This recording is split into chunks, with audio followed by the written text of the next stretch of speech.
Picture this. You sit down at your computer with your morning coffee, excited to video chat with your grandchildren who live across the country. You open your email to find a message from your bank asking you to verify your account. You click a link to read an article your friend shared, and suddenly your peaceful digital moment becomes a minefield of uncertainty and worry. Does this sound familiar? Hello, my dear friends. Today we're embarking on a crucial journey together, a journey toward confidence and security in our digital world. We're going to transform that feeling of uncertainty into empowerment, that worry into wisdom, and that confusion into clarity. You see, I used to approach my computer like it was a wild animal that might bite me at any moment. Every pop-up window made my heart race. Every unfamiliar email felt like a trap. And I'd find myself calling my tech-savvy nephew for help with things that left me feeling embarrassed and vulnerable. Sound familiar? But what if I told you that staying safe online isn't about becoming a computer expert? It's about developing simple, practical habits that become second nature. Today, I want to share 5 essential rules that transformed not just my digital experience, but my confidence and peace of mind. These aren't complicated technical solutions that require you to become someone you're not. They're straightforward, gentle practices that honor your wisdom, while protecting what matters most: your security, your privacy, and your peace of mind. So settle in with your favorite beverage, make yourself comfortable, and let's discover how to navigate the digital world with the same confidence you bring to every other area of your life. Rule number 1, think before you click, the power of the pause. Let me tell you about my friend Helen. Helen had always been cautious in the physical world. She never opened her door to strangers without checking through the peephole first. Never gave her personal information to random phone callers, and certainly never invited people she didn't know into her home. But something changed when Helen sat down at her computer. Suddenly, that same wise caution seemed to disappear. She'd click on links in emails without thinking, download software from pop-up advertisements, and enter her personal information on websites she'd never heard of. The wake-up call came when Helen received an email that looked exactly like it came from her bank. The message was urgent, professional, and completely convincing. It warned that her account had been compromised, and she needed to verify her information immediately by clicking the provided link. Helen clicked without hesitation. Within hours, strangers had accessed her real bank account and stolen nearly $3,000. The shame and violation she felt weren't just about the money. They were about realizing she'd given away her trust too easily. But here's what I want you to understand about Helen's story. She isn't gullible or careless. She's intelligent, thoughtful, and wise. She simply hadn't learned to apply her real-world caution to the digital world. The transformation began when Helen discovered the power of the pause. Now, whenever Helen encounters a link in an email, a pop-up window, or any request for personal information online, she takes a deliberate pause. Just a moment to ask herself 3 simple questions. Do I know and trust the sender? Does this feel urgent in a way that's designed to make me act quickly? What's the worst that could happen if I don't click right now? This pause became Helen's digital superpower. In that brief moment of reflection, she could apply the same street-smart wisdom she'd always possessed in the physical world. The beautiful thing about the pause is that it doesn't require technical knowledge. You don't need to understand how computers work or become an expert in cybersecurity. You just need to trust that inner voice that has served you well for decades. Let's talk about what this looks like in practice. When you receive an email claiming to be from your bank, your insurance company, or any other organization you do business with, pause. Real companies will never ask you to verify sensitive information through email links. If you're concerned about your account, close the email and log into your account directly by typing the website address yourself. Or call the company using the phone number on your official statements. When a pop-up window appears claiming your computer is infected and offering to fix it immediately, pause. These are almost always scams designed to either steal your information or install harmful software on your computer. Real antivirus software doesn't announce itself through pop-up advertisements. When you see an online deal that seems too good to be true, pause. That designer handbag for 90% off, the miracle supplement that cures everything, or the vacation package that costs almost nothing. These are often traps designed to steal your money or personal information. The pause isn't about becoming paranoid or suspicious of everything online. It's about extending the same healthy skepticism you've always used in the physical world into your digital life. Remember, legitimate companies and organizations understand that security takes time. They won't penalize you for taking a moment to verify their authenticity. Scammers, on the other hand, rely on urgency and pressure to bypass your natural caution. Start practicing the pause today. It takes no special equipment, no technical training, and no money. It just requires you to trust the wisdom you already possess. Rule number 2. Guard your personal information like the treasure it is. Your personal information is more valuable than gold in today's digital world. Your social security number, banking details, passwords, and even seemingly innocent information like your mother's maiden name or your pet's name are all pieces of a puzzle that criminals can use to steal your identity and your financial security. Let me share the story of my neighbor, Frank. Frank was a retired postal worker who prided himself on being organized and careful with his paperwork. He kept meticulous records, filed everything properly, and never threw away important documents without shredding them first. Frank understood the value of protecting his personal information in the physical world. But when Frank went online, that same careful attitude seemed to evaporate. He'd fill out surveys that asked for his birthday and address in exchange for a chance to win a gift card. He'd create accounts on every website that caught his interest, using the same password he'd been using for 15 years. He'd share photos on social media that showed his full name, his hometown, and even his address numbers when he posted pictures of his beautiful garden. Frank thought he was just being friendly and social. He didn't realize he was painting a detailed picture of his personal life for anyone who wanted to see it. The reality check came when Frank received a call from his credit card company asking about charges he hadn't made. Someone had somehow gotten enough information about Frank to convince the company they were him, and had run up over $5,000 in charges. As Frank worked with the credit card company and police to resolve the theft, he began to understand how criminals piece together information from multiple sources. The survey that asked for his birthday, combined with the social media posts that showed his address, plus the simple password he used everywhere, had created a perfect storm of vulnerability. Frank's recovery became an education in treating his personal information like the treasure it truly is. He learned that protecting your digital identity isn't paranoia, it's wisdom. The first treasure Frank learned to guard more carefully was his passwords. For years, he'd used his dog's name followed by his birth year for everything.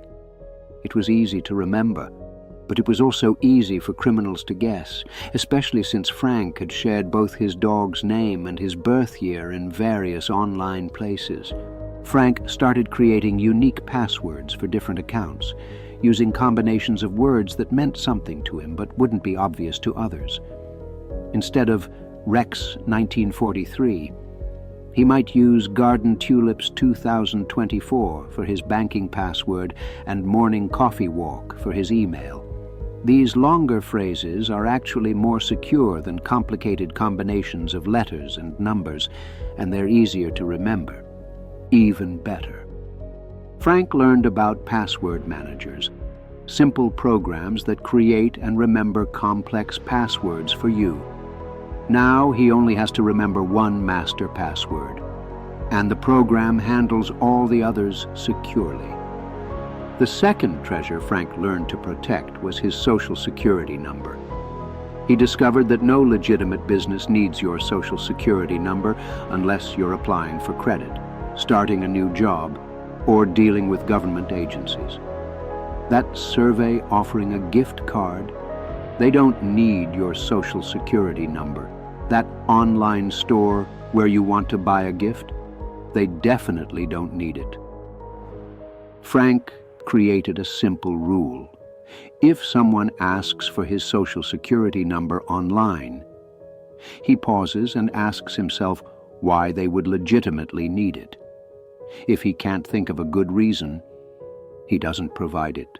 The third treasure Frank learned to guard was his financial information. He stopped saving his credit card information on websites, even though it made shopping slightly less convenient. He learned to use secure payment methods like PayPal when possible, which adds an extra layer of protection between his bank account and online merchants. Frank also started monitoring his accounts more carefully. He learned that catching fraudulent activity early makes it much easier to resolve. Now he checks his bank and credit card statements regularly, and he's signed up for alerts that notify him of any unusual activity. The fourth treasure Frank discovered was the importance of privacy settings on social media. He realized that sharing his daily routines, travel plans, and personal milestones with the entire internet wasn't just oversharing. It was providing criminals with valuable information they could use against him. Frank adjusted his privacy settings so only his confirmed friends could see his posts.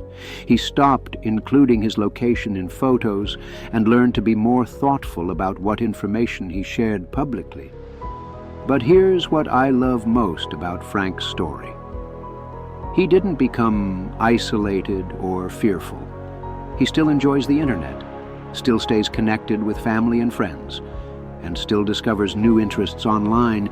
He just does it all with the same careful attention he's always brought to protecting his physical valuables. You don't need to become a computer expert to guard your personal information effectively. You just need to apply the same common sense you've always used when dealing with your important documents and financial information. Think of every piece of personal information as a key to your life. The more keys you give out, the easier it becomes for someone to unlock things you'd prefer to keep secure. Be generous with your time, your kindness, and your wisdom, but be selective about your personal information. Rule number 3, recognize the red flags of online scams. Scammers are like con artists who have moved their operations from street corners and phone booths into the digital world. They use the same psychological tricks they've always used, creating urgency, playing on emotions, and offering deals that seem too good to be true. The key to protecting yourself isn't learning to spot every new scam. It's learning to recognize the timeless patterns that scammers use over and over again. Let me tell you about my friend Martha, who learned this lesson in a way that initially cost her money, but ultimately made her wiser and more confident online. Martha had always been sensible about money. She researched major purchases carefully, compared prices, and never made impulsive financial decisions. She was exactly the kind of person you'd expect to be immune to financial scams. But scammers are clever. They don't approach people like Martha with obvious tricks. Instead, They craft their approaches to appeal to the specific values and concerns of thoughtful, caring people. Martha's vulnerability came through her desire to help others and her natural trust in authority figures. She received an email that appeared to be from a charity she'd donated to in the past. The message explained that they were matching donations for a limited time, but only for donors who responded within 24 hours. The email looked professional, included the charity's logo, and even referenced her previous donation. Martha felt good about helping a cause she believed in, especially with the promise that her donation would be doubled. She clicked the link and donated $200 through what seemed to be the charity's website.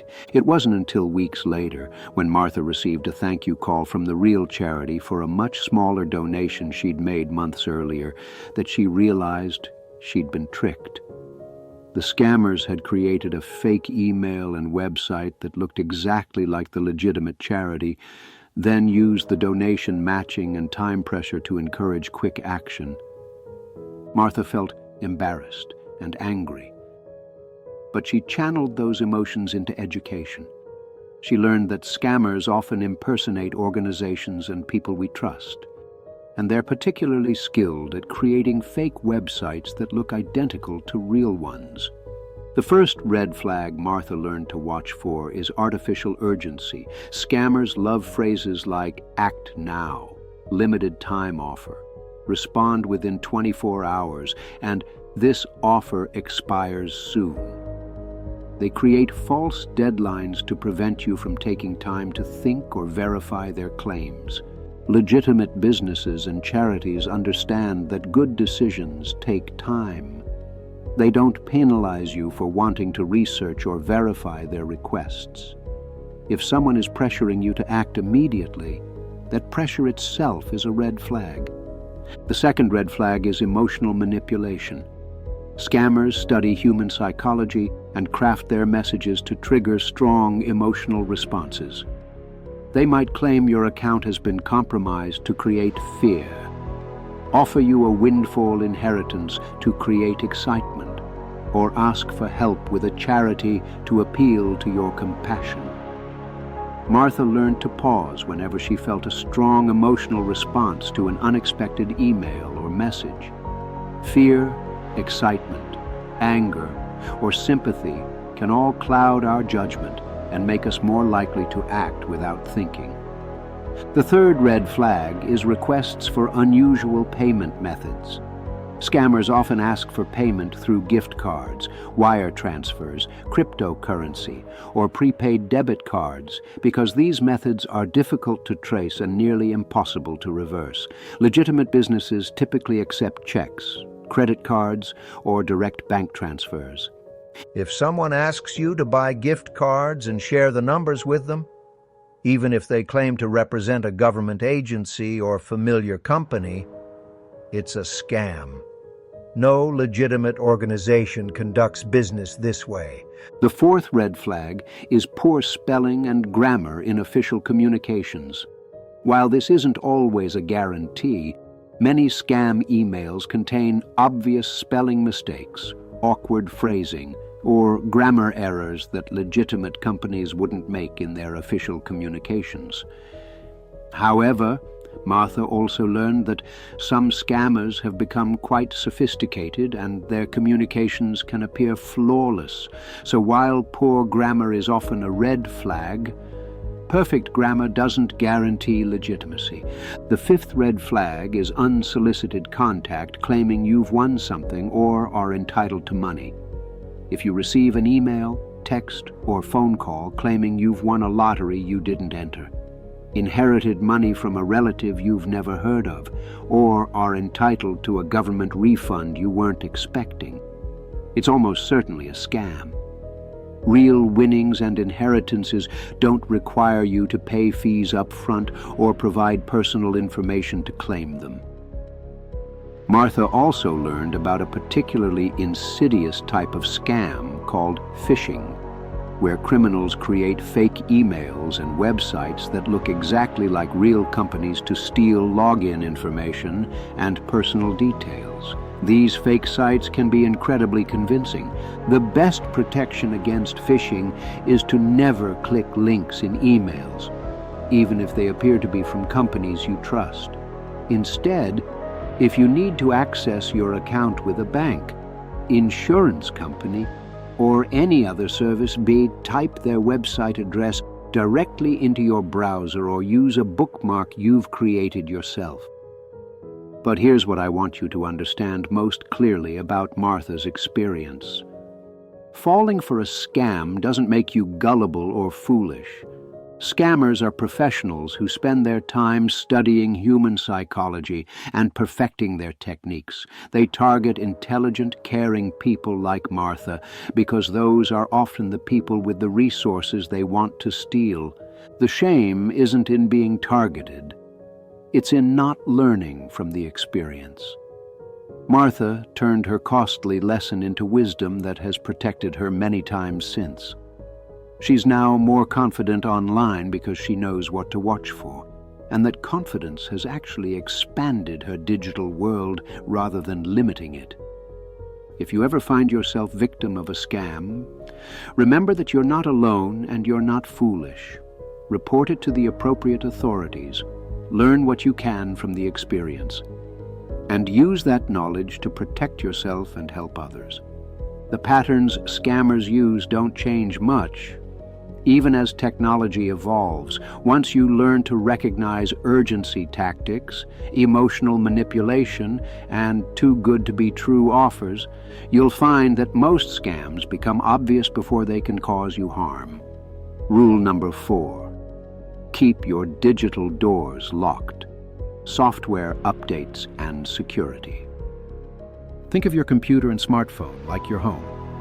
You wouldn't leave your front door unlocked when you go to bed at night. And you wouldn't ignore obvious signs that your security system needs repair. Your digital devices need the same kind of attention to security. But the locks and security systems for computers come in the form of software updates and security programs. Let me share the story of my friend George, who learned this lesson in a way that initially frustrated him but ultimately made him much more secure online. George was a retired accountant who had always been methodical and careful with his work. When he bought his first computer 10 years ago, he set it up once and wanted it to stay exactly the same forever. George loved routine and predictability, so when his computer started asking him to install updates, he found it annoying and intrusive. "The computer worked fine yesterday," George would say. "Why does it need to change anything?" For years, George clicked "Remind me later" every time his computer suggested updates. He found a way to turn off the notifications entirely because they interrupted his routine. George thought he was keeping his computer stable and predictable. What George didn't understand was that criminals are constantly finding new ways to break into computers and steal information. Software companies work around the clock to discover these vulnerabilities and create patches, essentially digital repairs that close the security holes criminals try to exploit. By not installing updates, George was like someone who refused to repair broken locks on their house because they were used to walking through the damaged door a certain way.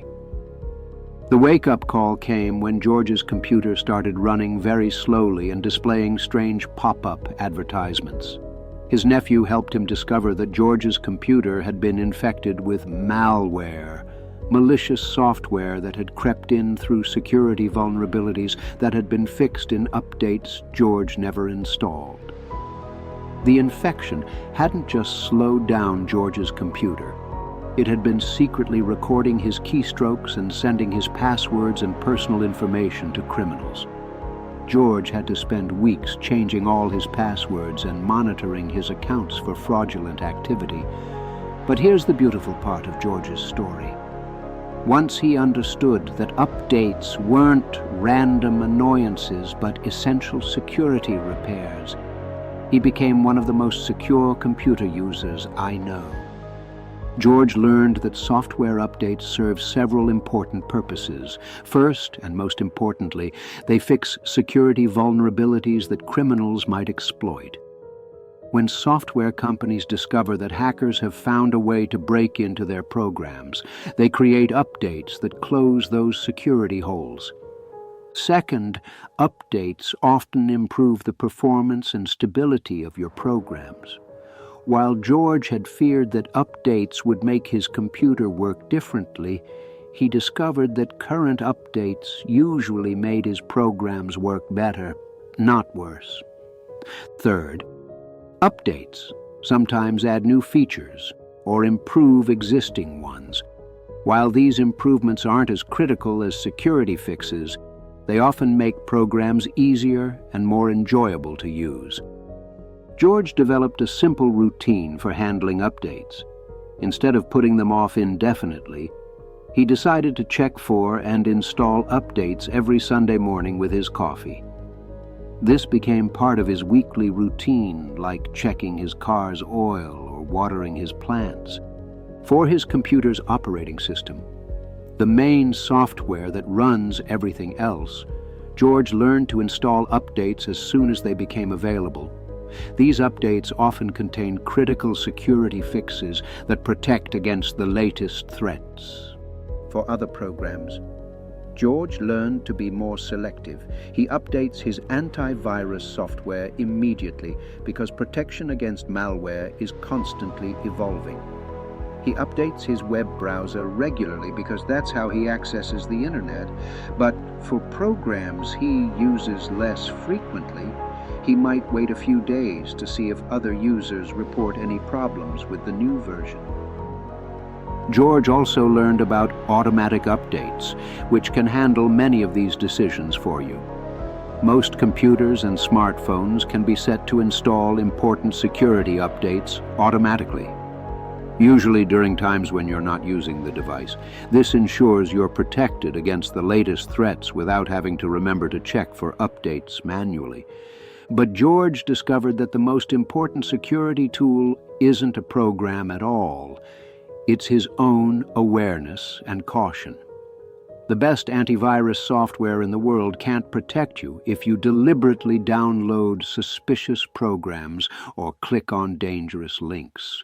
George learned to think of his antivirus software like a smoke alarm, essential protection that works quietly in the background, but not a substitute for being careful with fire. He keeps his antivirus software updated and runs regular scans, but he doesn't rely on it to save him from obviously risky behavior. One thing that surprised George was how much faster and more reliable his computer became once he started maintaining it properly. Those updates he'd been avoiding for years had accumulated into a significant security risk and performance problem. Once he caught up with all the essential updates, his computer worked better than it had in years. George also learned about the importance of backing up his important files. He realized that no security system is perfect, and sometimes the best protection against losing important information is having a copy stored safely elsewhere. Now George keeps copies of his important documents, photos, and files on an external drive that he stores in a different location from his computer. This way, if something happens to his computer, whether it's malware, hardware failure, or even a house fire, his irreplaceable memories and important documents are safe. The backing up process seemed complicated at first, but George discovered that modern computers can handle most of this automatically. He set up his computer to automatically copy his important files to his external drive once a week, and now he doesn't have to think about it. What I love most about George's transformation is that he didn't become a computer expert or spend hours learning technical details. He simply applied the same methodical, careful approach he'd always used in other areas of his life to maintaining his digital security. George's weekly update routine takes less than 30 minutes, and it's given him tremendous peace of mind. He knows his computer is protected against the latest threats, His important files are safely backed up, and his programs are running as well as they possibly can. You don't need to become a computer technician to keep your digital doors locked. You just need to develop simple, regular habits that maintain your security the same way you maintain your home, your car, and your health. Modern computers and smartphones are designed to make security updates as simple as possible. They'll notify you when updates are available. They'll often handle the installation process automatically, and they'll usually complete the work when you're not using the device. The most important thing is to stop thinking of updates as inconvenient interruptions and start thinking of them as essential maintenance. Just like you wouldn't drive a car with broken brakes or live in a house with a broken lock, you shouldn't use digital devices with outdated security protection. Rule number 5, trust your instincts. Your inner wisdom is your best protection. Throughout our lives, we develop an incredible ability to sense when something isn't quite right. Maybe it's the salesperson who's a little too pushy, the phone caller whose story doesn't quite add up, or the neighbor who asks too many personal questions. This inner wisdom doesn't disappear when we go online. We just need to learn to listen to it in the digital world. Let me tell you about my dear friend Ruth, whose story perfectly illustrates the power of trusting your instincts online. Ruth had always been an excellent judge of character. She could sense when someone was being dishonest, when a deal was too good to be true, or when a situation felt unsafe. These instincts had served her well for 73 years, helping her navigate everything from business dealings to relationships with remarkable success. But when Ruth started spending more time online, especially during the pandemic when digital connections became so important, she began to doubt her own judgment. The online world felt foreign and confusing, and she assumed that her real-world instincts didn't apply to digital interactions. This doubt made Ruth vulnerable in ways she never would have been in person. The situation that opened Ruth's eyes happened when she was looking for a birthday gift for her granddaughter online. Ruth found a website selling beautiful handmade jewelry at prices that seemed reasonable. The website looked professional. The product photos were gorgeous, and the customer reviews were glowing. But something felt off. Ruth couldn't put her finger on what was bothering her. The website seemed legitimate. The prices weren't suspiciously low, and everything appeared to be in order. But that same inner voice that had protected her for decades was whispering that something wasn't right. In the past, Ruth would have trusted that feeling without question. But online, she second-guessed herself.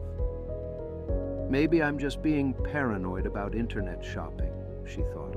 Everyone else seems to buy things online without problems. Ruth ignored her instincts and placed an order for a beautiful necklace, paying with her credit card.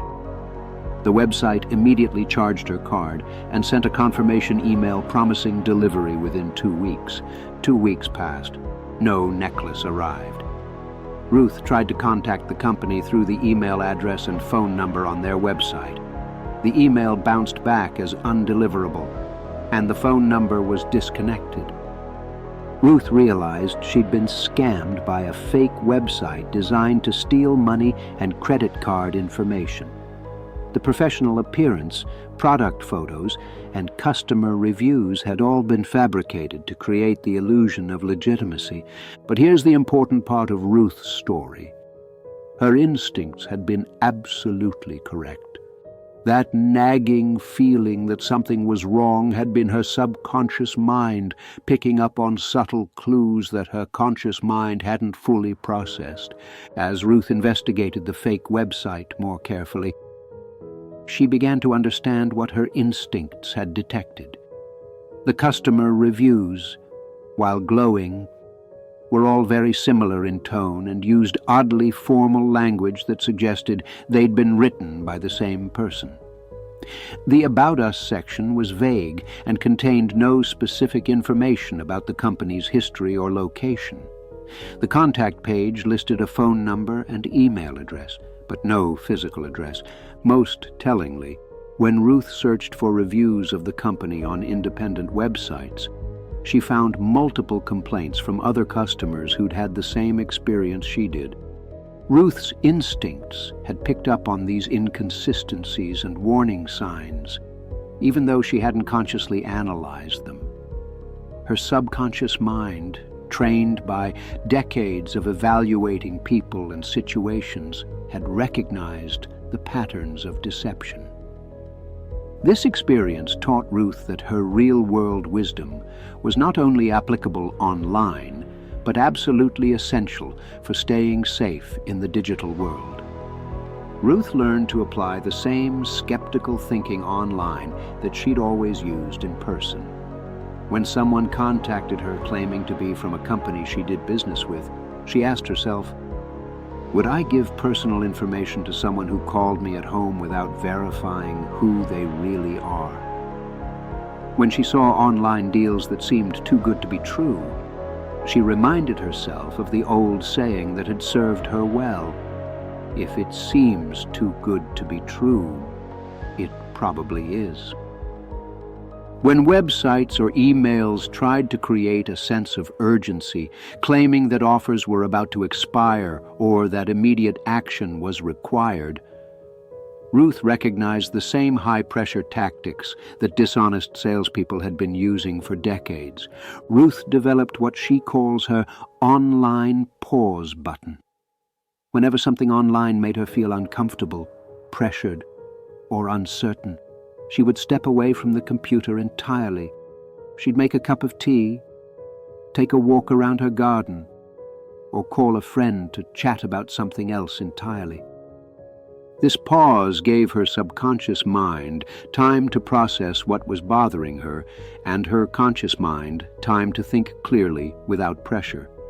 Often, when she returned to her computer, the red flags that her instincts had detected became much more obvious. Ruth also learned to do what she calls gut check research. If something felt wrong but she couldn't identify exactly why, she'd spend a few minutes researching the company, person, or offer through independent sources. She'd search for reviews, check with the Better Business Bureau, or simply type the company name followed by scam or complaints into a search engine. This research often confirmed what her instincts had already told her. But Ruth's most important discovery was that trusting her instincts didn't make her paranoid or limit her enjoyment of the digital world. Instead, it gave her confidence to explore and engage online because she knew she could rely on the same judgment that had protected her throughout her life. Ruth now shops online regularly, stays connected with family and friends through social media, and enjoys discovering new websites and information. But she does it all with the same thoughtful caution she's always brought to new situations and relationships. She's learned that legitimate businesses and organizations don't pressure customers, don't create artificial urgency, and don't ask for unnecessary personal information.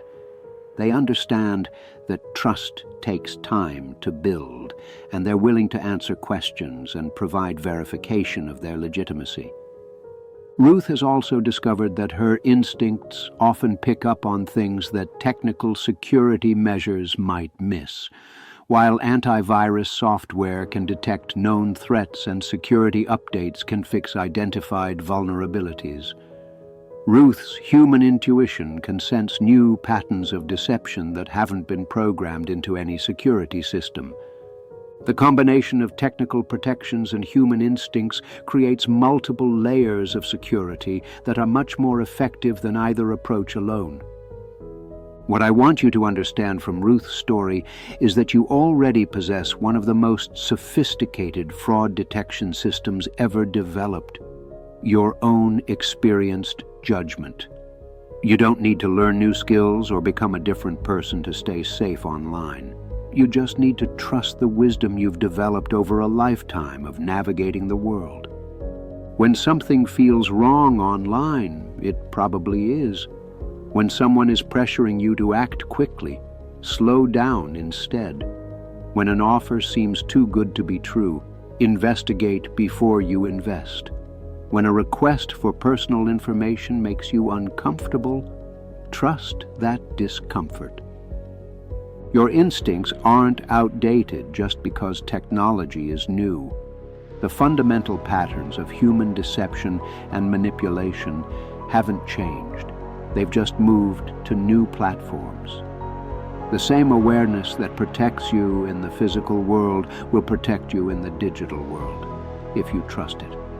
Don't let the unfamiliarity of technology convince you that your judgment is unreliable. Instead, give yourself time to apply that judgment thoughtfully and thoroughly to digital situations, just as you would to any important decision in your life. Bringing it all together, your digital safety foundation. My dear friends, we've journeyed through 5 essential rules that can transform your relationship with the digital world. Let's weave these rules together into a comprehensive approach that will give you confidence and peace of mind every time you go online. The beauty of these 5 rules is that they build upon each other, creating multiple layers of protection that work together to keep you safe. When you pause before clicking, guard your personal information, recognize scam patterns, maintain your digital security, and trust your instincts, you're creating a fortress of protection that can withstand virtually any online threat. But here's what I want you to understand most clearly. You don't need to implement all 5 rules perfectly from day one. Choose the rule that resonates most strongly with you right now, and begin there. Maybe it's practicing the pause before clicking on links. Perhaps it's updating your passwords or installing security updates, or it might be simply trusting those feelings when something doesn't seem right online. Start with what feels most manageable and build from there. Each rule you implement will make you more secure and more confident, creating a positive cycle that encourages you to continue improving your digital safety. Let me share how these rules work together in a typical day. When you check your email in the morning, you pause before clicking any links and ask yourself whether you were expecting that message and whether it feels legitimate. If you need to update your password or account information, you go directly to the company's website rather than clicking links in emails, protecting your personal information. If someone contacts you with an offer that creates urgency or appeals strongly to your emotions, you recognize these as potential red flags and take time to research before responding. Your software reminds you about available updates, and you install them knowing they're protecting you against the latest threats. Throughout all of this, you trust your instincts when something feels wrong, even if you can't immediately identify exactly what's bothering you. This might sound complicated, but it becomes as natural as locking your doors or looking both ways before crossing the street. These are simply digital versions of the same common-sense precautions you've always taken in the physical world. I want to address something that might be weighing on your heart. The fear that following these rules will make your online experience less enjoyable or more limited. I understand this concern, but I'm here to tell you with absolute conviction that the opposite is true. When you feel confident and secure online, you're much more likely to explore, learn, and connect. Ruth, Frank, George, Helen, and Martha didn't become more isolated after they learned these lessons. They became more adventurous and engaged because they knew they could protect themselves. Think about your life 6 months from now if you consistently practice these 5 rules. Imagine checking your email without worry, shopping online with confidence, staying connected with family and friends through social media without fear, and discovering new interests and information online with the same curiosity you bring to every other area of your life. This isn't just a dream, it's entirely achievable. I've seen it happen for people who thought they'd never feel comfortable online, people who'd been victims of scams, and people who'd avoided technology entirely because it seemed too risky. Your wisdom, your experience, and your good judgment are not obstacles to enjoying the digital world. They're your greatest assets for navigating it safely and confidently. These 5 rules don't require you to become a different person or develop new personality traits. They simply ask you to apply the same careful, thoughtful approach online that you've always used in other important areas of your life. You have so much to gain from the digital world: connections with family and friends who live far away, access to information and entertainment that can enrich your daily life, the ability to pursue interests and hobbies in ways that weren't possible before, and the convenience of managing many aspects of your life from the comfort of your home. You deserve to enjoy these benefits without worry, without fear, and without becoming a victim of those who would take advantage of your trust and goodwill. Your digital safety journey begins today. As we come to the end of our time together, I want to leave you with a gentle challenge and an important truth. The challenge: choose one of these 5 rules and commit to practicing it consistently for the next week. Not perfectly, not without any mistakes, but consistently. Notice how it affects your confidence and peace of mind online.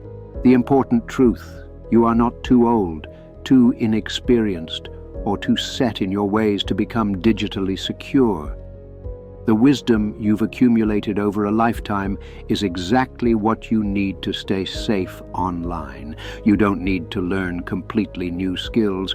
You need to apply familiar wisdom in a new environment.